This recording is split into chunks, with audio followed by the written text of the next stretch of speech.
Good morning, students.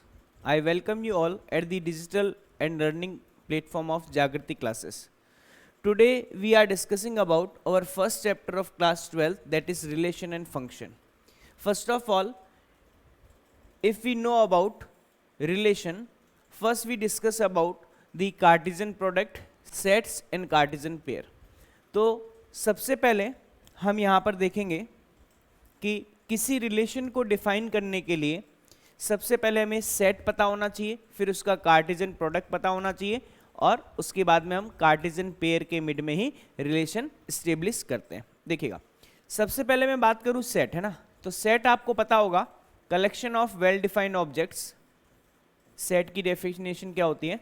Collection of well defined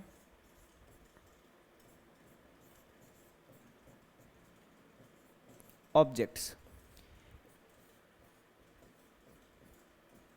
वो सारे objects जो कि वेल डिफाइन हो, अगर हम उसको कलेक्ट करें तो ये क्या होगा? Collection of well defined objects होगा.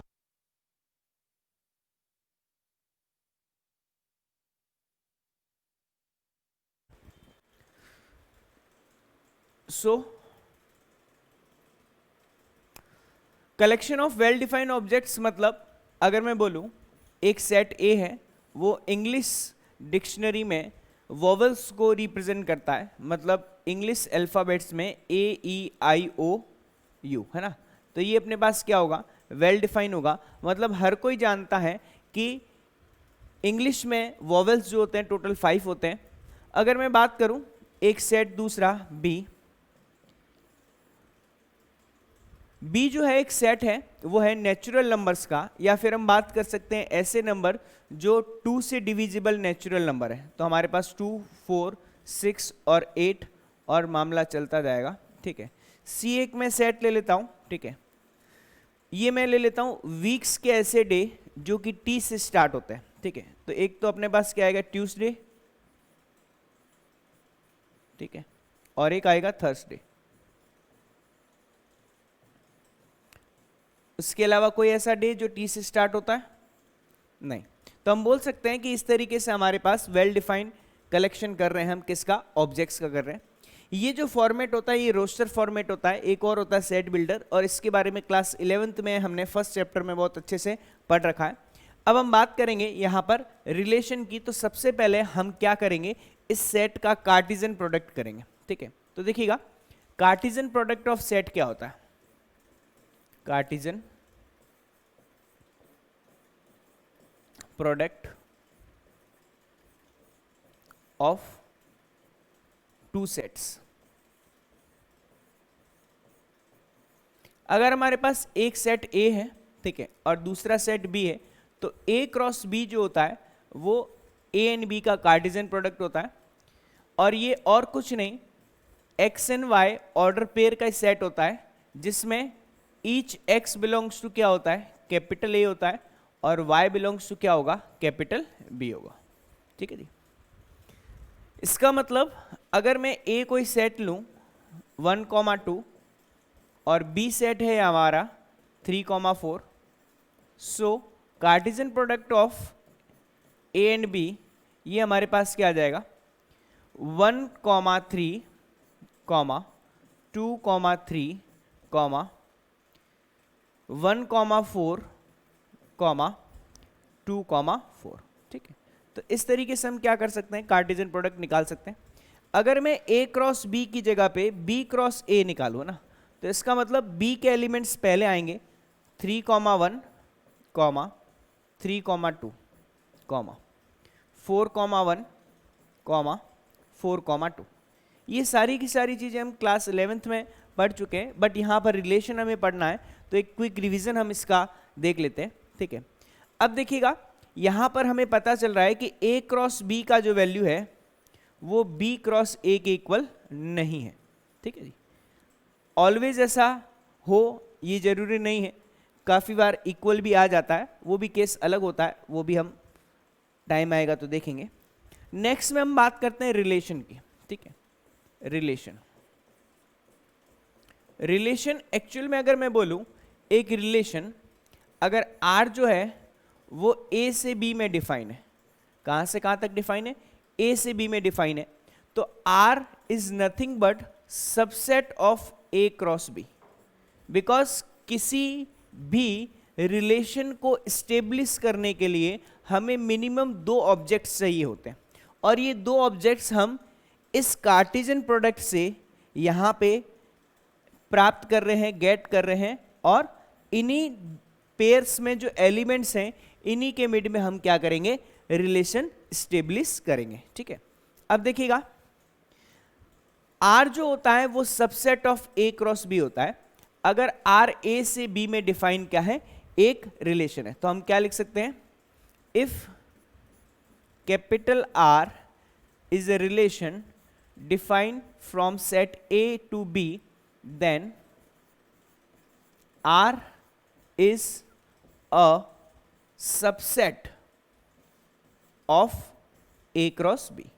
A क्रॉस B का क्या होगा, ये एक सबसेट होगा। ठीक है, अब इसको हम एग्जाम्पल से देखते हैं। यहां पर मैं एक एग्जाम्पल लेता हूं। मेरे पास सेट A है, सपोज करो 1,2 है ना, और B सेट है, हम यहां पर 3,4 ले लेते हैं, है ना। अब देखिएगा अगर मैं एक रिलेशन R1 डिफाइन करूं, R1 जो है वो एक ऑर्डर पेयर रिलेशन है X एंड Y में, where each X belongs to A है and each Y belongs to B है, और रिलेशन क्या है हमारा कि Y is greater than X है। ठीक है, मतलब सेकेंड एलिमेंट जो है वो फर्स्ट एलिमेंट से क्या लेना है, हमें बड़ा लेना है, ग्रेटर लेना है। ठीक है, अब देखते हैं यहां से कि हमारे पास R1 का क्या सॉल्यूशन निकलता है। तो देखिएगा सबसे पहले मैं यहां से A cross B find out करता हूं, तो A क्रॉस B क्या मिलेगा, 1,3, 2,3, यहां से 1,4, 2,4। ये अपने पास 4 जो हैं 4 एलिमेंट्स A क्रॉस B के हैं। अब इसमें देखिएगा R1 जो है मैंने अभी आपको बताया A क्रॉस B का सबसेट होगा, मतलब जो Y X से बड़े हैं, मतलब सेकेंड एलिमेंट फर्स्ट एलिमेंट से बड़े हैं, वो सारे के सारे इस रिलेशन से रिलेटेड होंगे। अब इस R1 में चेक करते हैं 1,3, यस 1,3 इस रिलेशन से रिलेटेड है बिकॉज 3 इज ग्रेटर देन 1। 2,3, जी हाँ 2,3 भी इस रिलेशन से रिलेट करता है। 1,4, जी हाँ 1,4 भी करता है। 2,4, जी हाँ 2,4 भी इस रिलेशन से रिलेट करता है। ठीक है जी, तो हम बोल सकते हैं कि R1 में सारे के सारे एलिमेंट A क्रॉस B वाले आ गए। क्या हर केस में ये पॉसिबल होगा कि नहीं होगा? मैं एक और रिलेशन लेता हूं R2 X, Y ले लेता हूं such that each X belongs to A है and Y belongs to B है, और रिलेशन इस बार क्या है, Y is 2 times of X, मतलब सेकेंड एलिमेंट फर्स्ट एलिमेंट का क्या है, डबल है। तो R2 जो है वो हमारे पास, अब देखिएगा ये R1, R2, R3 ये सारे के सारे A से B में ही मैंने डिफाइन किए हैं। तो हम चेक करेंगे कि A क्रॉस B के जो एलिमेंट्स आ रहे हैं 4 एलिमेंट्स, उनमें से कौन सा एलिमेंट इस रिलेशन से रिलेटेड है, वो इस R2 में क्या आ जाएगा, ऑर्डर पेयर इसमें काउंट हो जाएगा। देखते हैं 1,3, जी नहीं, 3 1 का डबल नहीं है, 3 2 का डबल नहीं है, 4 1 का डबल नहीं है, लेकिन 4 2 का डबल है। तो only 1 order pair is related to relation R2। Clear है सभी को, है ना। अब हम बात करते हैं एक दो और, मैं यहां पर एग्जांपल्स ले लेता हूं। सपोज करो R3 में एक रिलेशन ले लेता हूं, ठीक है, ये भी X, Y है, ठीक है, such that each X belongs to A है और Y बिलोंग्स टू क्या है, B है, ठीक है।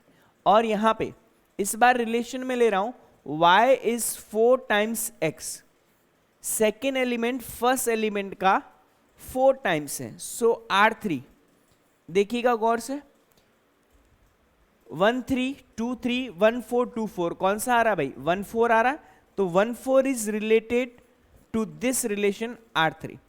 एक और ले लेते हैं R4, ये भी x कॉमा वाई में रिलेशन है, और x जो है each x belongs to A लेते हैं और ईच y बिलोंग्स टू हम B लेते हैं, और इस बार हम लेते हैं x is greater then y, मतलब फर्स्ट एलिमेंट सेकेंड एलिमेंट से बड़ा होना चाहिए। आप देखिए कभी फर्स्ट एलिमेंट सेकेंड एलिमेंट से इस केस में बड़ा हो रहा है क्या? जी नहीं, first element always lesser than to second element, so we can say that R4 is a empty relation और नल रिलेशन और वॉइड रिलेशन, जिसे हम क्या करते हैं ओनली करली ब्रैकेट जिसमें हम कुछ भी नहीं लिखेंगे इससे रिप्रेजेंट करते हैं, ठीक है। और इसे किससे रिप्रेजेंट करते हैं? और फाई से भी रिप्रेजेंट करते हैं, ठीक है। अब देखिएगा यहां पर मैं आपको दो सिचुएशंस बता रहा हूं, वो दो सिचुएशन थोड़ा गौर से देखिएगा। एक तो सिचुएशन है हमारी ये वाली, क्या, जिसमें R1 में सारे के सारे एलिमेंट्स आ गए किसके? A क्रॉस B के, और R4 ऐसा है जिसमें एक भी एलिमेंट नहीं आया, किसका? A क्रॉस B का।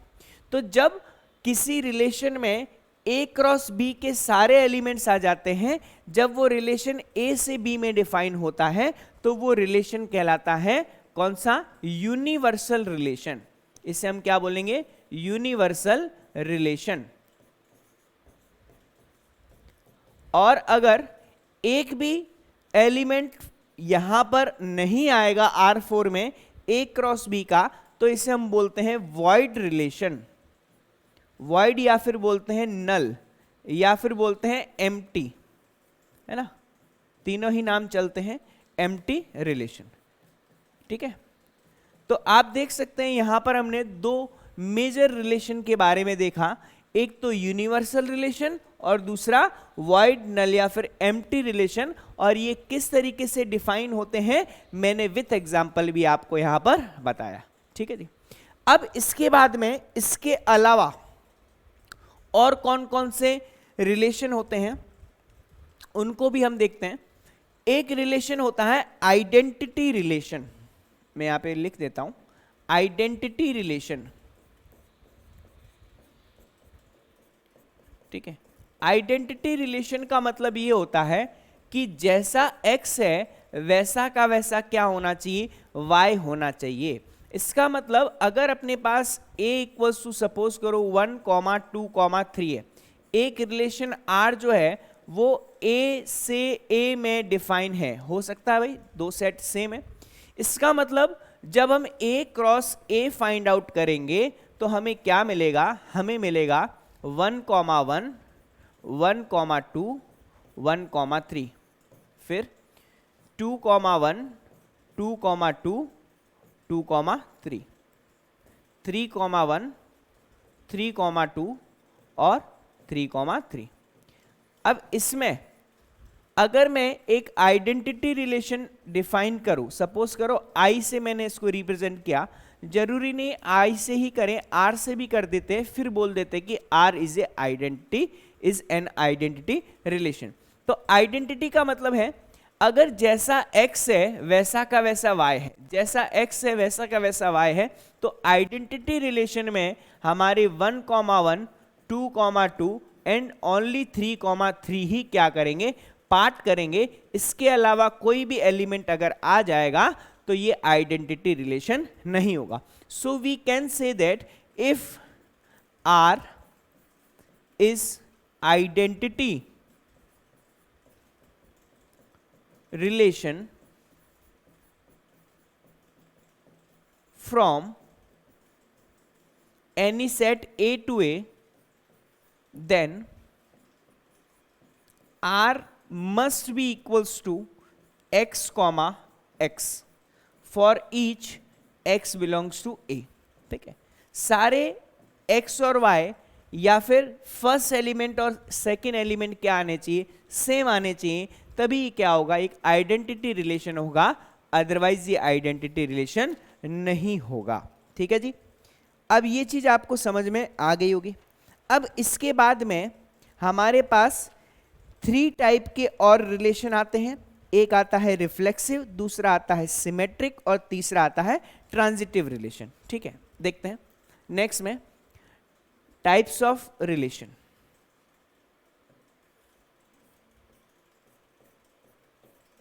टाइप्स ऑफ रिलेशन, ठीक है। अब ये देखिएगा, ये टाइप्स ऑफ रिलेशन में फर्स्ट आता है हमारे पास कौन सा, एक आता है हमारे पास रिफ्लेक्सिव।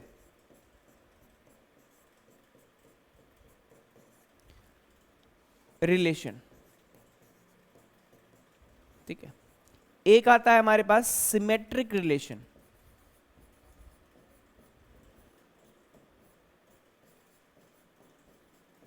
और एक आता है हमारे पास ट्रांजिटिव रिलेशन।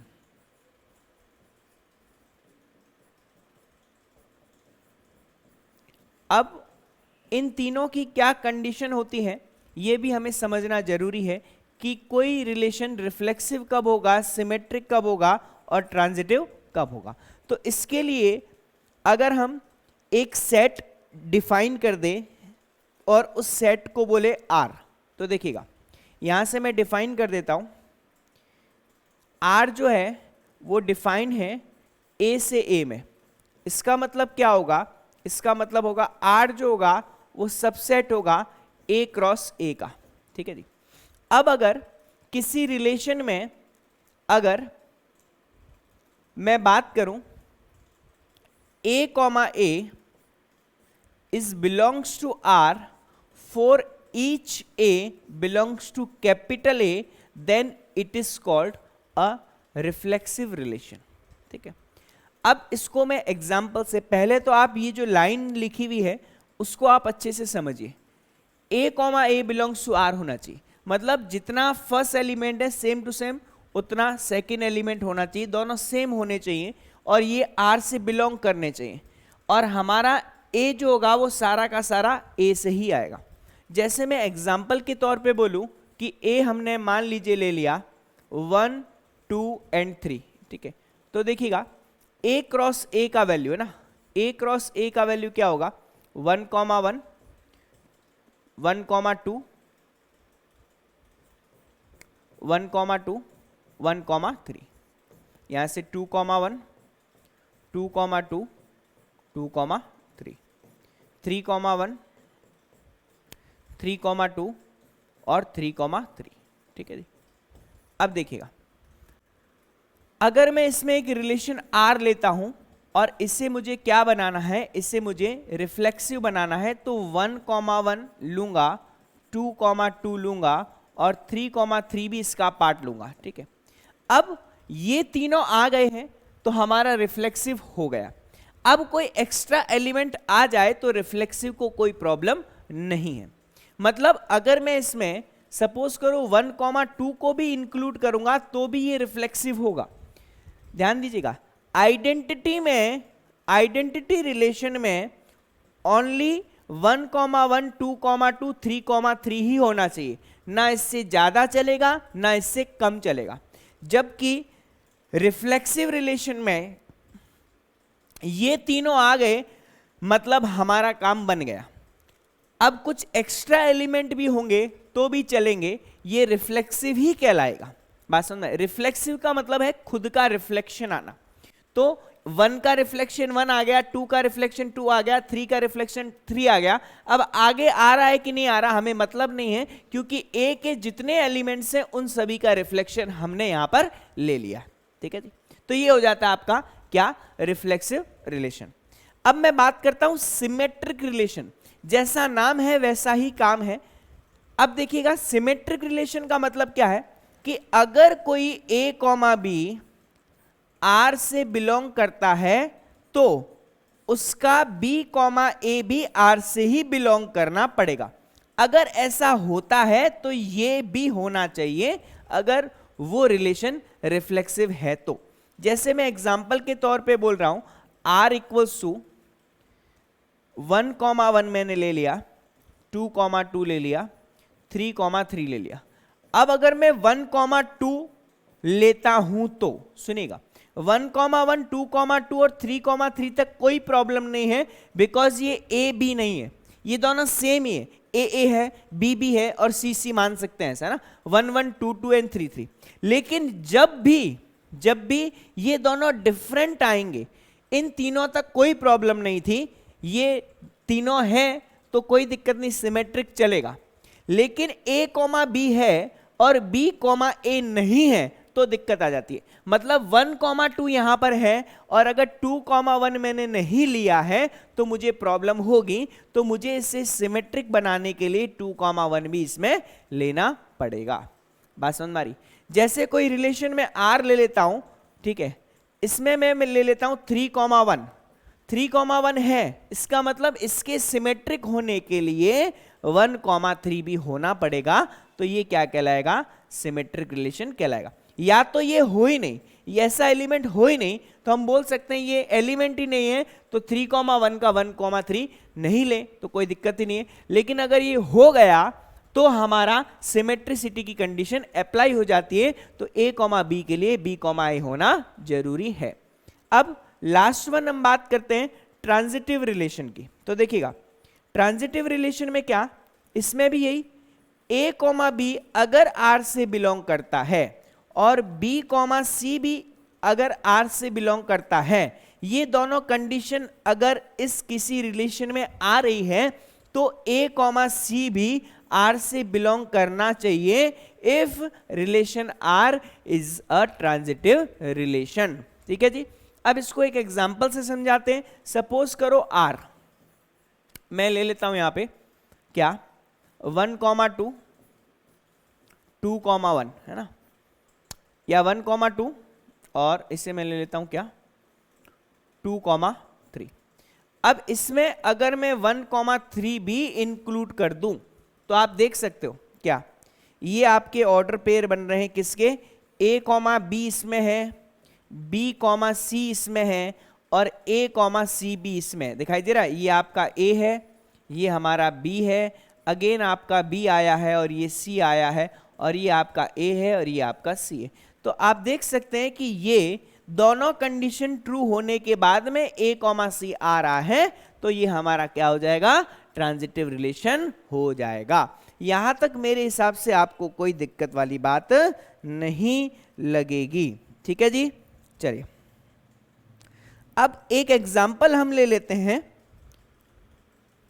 और उसमें आपको बताना है कि ये जो रिलेशन दे रखा है वो रिफ्लेक्सिव है, सिमेट्रिक है या ट्रांजिटिव है। ठीक है, तो मैं एक सेट ले लेता हूं a, है ना, इससे मैं ले लेता हूं 1 कॉमा 2 कॉमा 3। ठीक है, और इसमें एक रिलेशन r बनाता हूं। r जो है ये डिफाइन करते हैं कहां से कहां तक, r जो है वो a से a में डिफाइन करते हैं और r का वैल्यू मैं यहां पे ले लेता हूं 1 कॉमा 1, 2 कॉमा 2 और 3 कॉमा 3। ठीक है, फिर मैं यहां से ले लेता हूं 1 कॉमा 3 और 3 कॉमा 2। ओके, अब मुझे बताना है यहां पर कि ये जो रिलेशन है वो रिफ्लेक्सिव, सिमेट्रिक और ट्रांजिटिव है या नहीं है। ठीक है, तो सबसे पहले हम चेक करते हैं रिफ्लेक्सिव के लिए।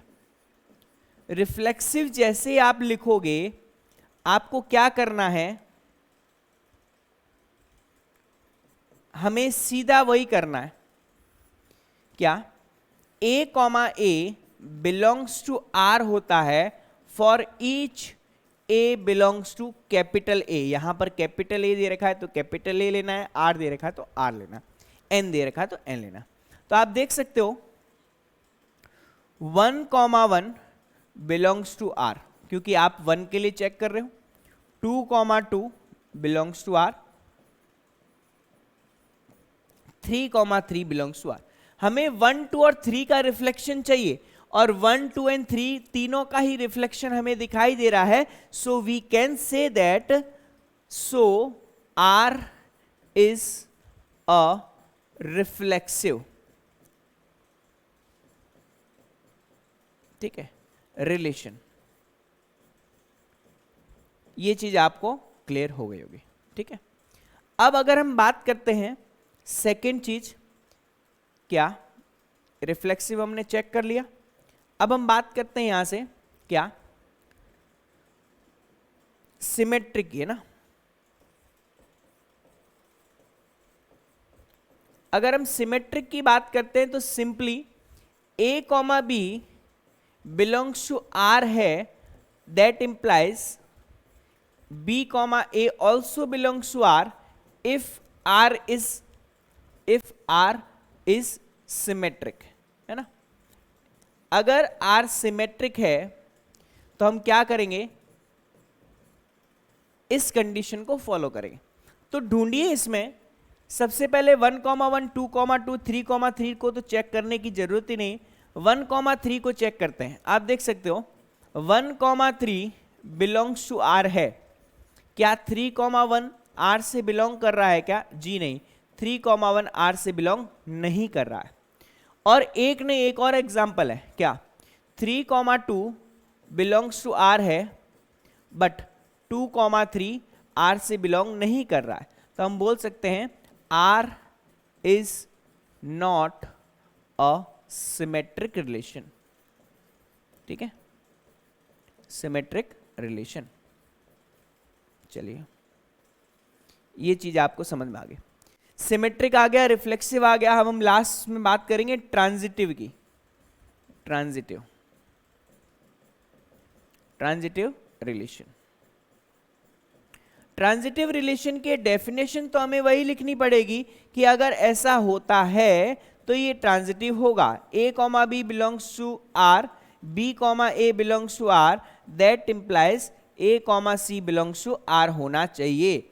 लेकिन हम देख सकते हैं 1,3, ध्यान से देखो 1,3 बिलोंग्स टू R है, 3,2 बिलोंग्स टू R है, but 1,3 does not belong to R है। तो हम बोल सकते हैं कि this is not a transitive relation. मतलब ये ओनली रिफ्लेक्सिव है, सिमेट्रिक नहीं है और ट्रांजिटिव भी नहीं है। बात समझ में आ रही? ठीक है। अब हम देखेंगे कुछ ज्योमेट्रिकल फिगर भी क्या होते हैं, इसी रिलेशन से रिलेटेड होते हैं। जैसे मैं बात करूं, सपोज करो हमारे पास 3 ट्राइंगल्स हैं और 3 ट्राइंगल्स जो है वो सिमिलर ट्राइंगल है, ठीक है। देखिएगा यहां से ये ट्राइंगल 1 ले लेता हूं, ये ट्राइंगल 2 ले लेता हूं और ये ट्राइंगल 3 ले लेता हूं, ठीक है। ये 3 ट्राइंगल्स है अपने पास, है ना।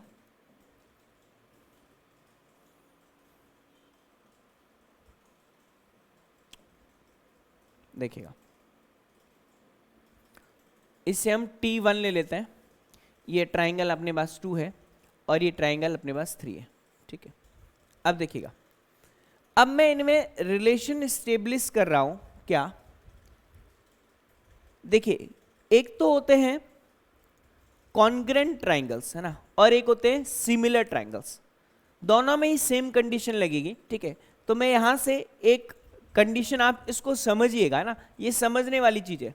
देखिएगा सबसे पहले 3 सिमिलर ट्राइंगल्स के लिए क्या ये एक रिफ्लेक्सिव, सिमेट्रिक और ट्रांजिटिव रिलेशन होगा कि नहीं होगा, ये अपने को देखना पड़ेगा।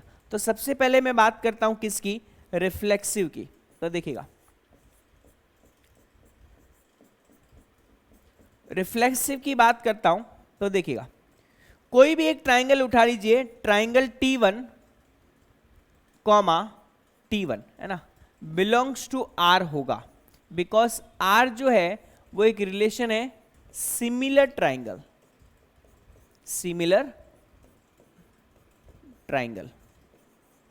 ठीक है, या सिमिलरिटी ऑफ ट्राइंगल, है ना।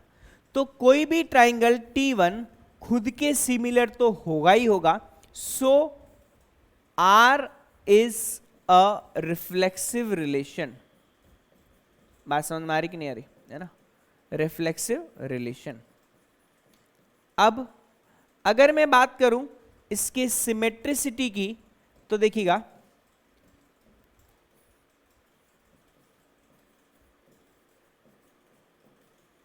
अगर मैं सिमेट्रिसिटी की बात करूं तो अगर कोई triangle T1 comma T2 belongs to R है, मतलब T1 जो है वो T2 के सिमिलर है, तो T2 कॉमा T1 भी क्या होगा, बिलोंग्स टू R होगा।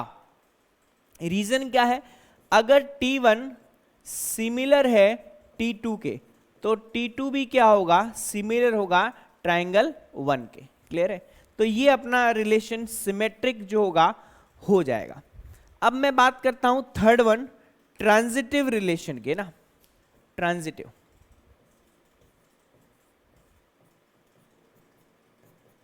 ट्रांजिटिव रिलेशन, अब देखिएगा ट्रांजिटिव रिलेशन के केस में क्या होता है, हमारा सबसे पहले T1 comma T2 belongs to R होना चाहिए। इसका मतलब क्या है कि T1 जो है वो सिमिलर है किसके, T2 के, और T2 कॉमा T3 भी बिलोंग्स टू R होना चाहिए, मतलब T2 ऑल्सो सिमिलर है किसके, T3 के। और इसका मतलब T1 T2 के सिमिलर है, T2 T3 के सिमिलर है, तो ऑब्वियसली T1 और T3 भी क्या होना चाहिए, R से बिलोंग करना चाहिए। तो हमारा T1 जो होगा वो सिमिलर हो जाएगा T3 के। क्लियर है भाई, बिकॉज आपका फर्स्ट वाला ट्राइंगल सेकंड के सिमिलर है, सेकंड वाला थर्ड के सिमिलर है, तो फर्स्ट वाला थर्ड के सिमिलर हो जाएगा। तो आपके पास सिमिलर ट्राइंगल्स की जो रिलेशन को हम बोल सकते हैं कि ये रिफ्लेक्सिव भी होगा, सिमेट्रिक भी होगा और ट्रांजिटिव भी होगा। अब ध्यान दीजिएगा, अगर कोई relation if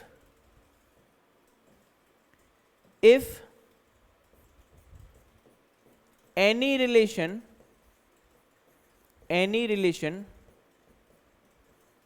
R is first reflexive, second symmetric, and third transitive, then it is called equivalence relation. अगर कोई रिलेशन क्या है, रिफ्लेक्सिव भी है, सिमेट्रिक भी है और ट्रांजिटिव भी है, तो इसे हम क्या बोलेंगे, equivalence relation.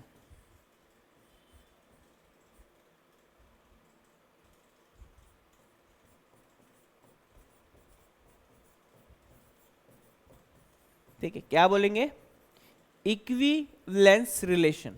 If any relation is reflexive, also symmetric, also transitive, then it is called equivalence relation। क्या कहलाएगा, इक्विवेलेंस रिलेशन कहलाएगा। ठीक है, इसका मतलब किसी भी रिलेशन के इक्विवेलेंस रिलेशन प्रूफ करने के लिए उसको रिफ्लेक्सिव भी प्रूफ करना पड़ेगा, सिमेट्रिक भी प्रूफ करना पड़ेगा और ट्रांजिटिव भी प्रूफ करना पड़ेगा। अब इसमें मैं आपको एक एग्जांपल और देता हूं कि अगर कोई 3 लाइंस पैरेलल है, 3 पैरेलल लाइंस का जो रिलेशन है वो क्या होता है, एक इक्विवेलेंस रिलेशन होता है। सपोज करो ये हमारे पास 3 लाइंस हैं, ठीक है, first second and third line. ठीक है, इसको हम नाम दे देते हैं, this line is L1 line, this line is L2 line और this line is L3 line. अब इसको समझना अच्छे से, कोई लाइन L1 जो है वो खुद के पैरेलल होगी, है ना, कोई लाइन L1 जो है वो L1 के क्या होती है भाई, पैरेलल होती है। ठीक है, तो L1 is parallel to L1, इसका मतलब ये क्या हो गया, रिफ्लेक्सिव हो गया। अगर L1 लाइन पैरेलल है L2 के, दैट मीन्स अगर L1 लाइन पैरेलल है L2 के, इसका मतलब L2 लाइन पैरेलल होगी L1 के। क्लियर है, इसका मतलब ये क्या हो गया, ये तो आपका रिफ्लेक्सिव हो गया, ठीक है, और ये आपका सिमेट्रिक हो गया। ठीक है, और ट्रांजिटिव के लिए अगर क्या चीज, L1 जो है वो पैरेलल है L2 के और L2 जो है वो पैरेलल है किसके, L3 के। L1 पैरेलल है L2 के और L2 पैरेलल है L3 के, दैट मीन्स L1 को पैरेलल होना पड़ेगा L3 के। L1 पैरेलल है L2 के, L2 पैरेलल है L3 के, तो L1 को L3 के पैरेलल होना पड़ेगा। दैट मीन्स दिस इज क्या, एक ट्रांजिटिव रिलेशन है। तो ये रिफ्लेक्सिव भी होगा, सिमेट्रिक भी होगा और ट्रांजिटिव भी होगा। So we can say that ये कौन सा रिलेशन है, इक्विवेलेंस रिलेशन है ना, equivalence relation. So this is an equivalence relation. Clear है। अगर मैं परपेंडिकुलर लाइन के केस की बात करूं, है ना, तो देखिएगा, अगर ये अपने पास क्या है, यहां से देखते हैं, ये अपने पास एक लाइन है, ठीक है, और ये दूसरी लाइन है, ठीक है, और ये अपने पास थर्ड लाइन है, ध्यान देना भाई, ठीक है।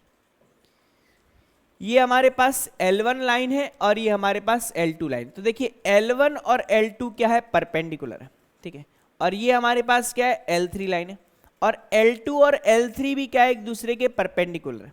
तो ध्यान देना, क्या L1 लाइन खुद के परपेंडिकुलर हो सकती है क्या, तो L1 L1 does not belong to R, है ना, बिकॉज कोई भी लाइन खुद के परपेंडिकुलर नहीं हो सकती। अगर L1 परपेंडिकुलर है L2 के, तो L2 जो होगा वो परपेंडिकुलर होगा L1 के।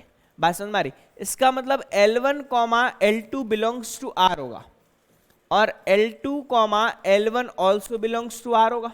तो ये क्या होगा, एक सिमेट्रिक रिलेशन होगा, बट रिफ्लेक्सिव नहीं होगा, है ना, रिफ्लेक्सिव नहीं होगा, क्योंकि कोई लाइन खुद के परपेंडिकुलर नहीं होगी। अगर L1 L2 के परपेंडिकुलर है तो L2 L1 के परपेंडिकुलर हो जाएगा। अब देखिएगा, अगर L1 परपेंडिकुलर है L2 के, है ना, और L2 परपेंडिकुलर है L1 के, देखिएगा L1 परपेंडिकुलर है L2 के, और ध्यान देना भाई, है ना, L2 परपेंडिकुलर, देखो भाई L2 जो परपेंडिकुलर, यहां से अगर मैं बात करूं, L1 परपेंडिकुलर है L2 के, और L2 परपेंडिकुलर क्या है, L1 के। L1 नहीं लेंगे, यहां पर क्या लेंगे, L3 लेंगे। तो L2 को L3 के परपेंडिकुलर करना है ना। तो देखिएगा, मैं यहां से इसको हटाता हूं, ठीक है, और कुछ L3 ऐसा बनाता हूं। ये आपका क्या है, L3 दिखाई दे रहा। L2 परपेंडिकुलर है किसके, L3 के, है ना। तो ये भी सही है, ये भी सही है। तो क्या L1 और L3 परपेंडिकुलर होंगे क्या, नहीं, L1 और L3 तो क्या हो जाएंगे, एक दूसरे के पैरेलल हो जाएंगे। तो इसका मतलब ये रिलेशन क्या है, ये ट्रांजिटिव नहीं है, ये रिलेशन ट्रांजिटिव नहीं। ये पूरा मैंने आपको यहां पर केस समझा दिया है। तो हमने सिमेट्रिक, रिफ्लेक्सिव और ट्रांजिटिव के बारे में देखा है यहाँ पर, और नेक्स्ट क्लास में हम इससे रिलेटेड काफ़ी क्वेश्चंस भी करेंगे। आज के लिए इतना ही। वीडियो कंटिन्यू देखने के लिए जागृति क्लासेस लर्निंग ऐप को जरूर डाउनलोड कीजिए, ताकि आपको इस तरीके की वीडियो कंटिन्यू आपके मोबाइल ऐप में डेली मिल सके। तो आज के लिए इतना ही, थैंक यू।